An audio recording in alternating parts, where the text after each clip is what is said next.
Living in a quiet suburban neighborhood often means peaceful days and friendly neighbors. But sometimes a little thing like a backyard shed can turn into a full-blown neighborhood drama.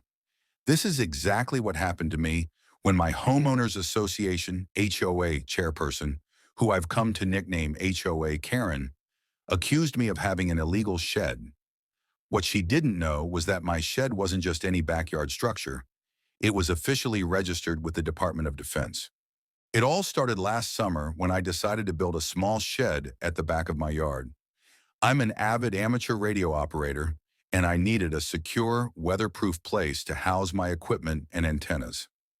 After weeks of research and planning, I designed a shed that met all local building codes and HOA guidelines. Or so I thought. The day the shed was completed, I proudly sent a photo to the HOA board, expecting a simple "nice job" or "thanks for keeping the neighborhood tidy."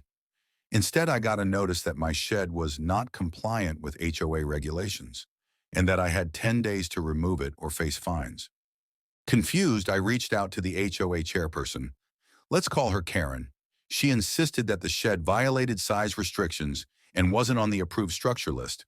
I politely asked her for the specific guidelines she was referencing. She sent me a long PDF, but it mostly talked about fences and large outbuildings, not small sheds. I decided to dig deeper. That's when I remembered something critical. My amateur radio hobby is part of a nationwide network that assists with emergency communications, coordinated through the Department of Defense, DoD. The shed, which contains sensitive communication equipment, was actually registered with the Department of Defense as part of the Military Auxiliary Radio System, MARS. This meant it wasn't just a personal project. It was part of a federal communications initiative. I compiled all my paperwork, the MARS registration, the local building permits, and the HOA guidelines. I set up a meeting with Karen and the HOA board to explain the situation. I calmly presented the documents, highlighting that my shed was not only legal, but federally registered as a communications asset critical for national security and emergency response. At first, Karen was skeptical, but when I showed her the official DoD registration and explained the purpose of MARS, her tone shifted. She had no idea that such a program existed or that backyard sheds could be part of something so important.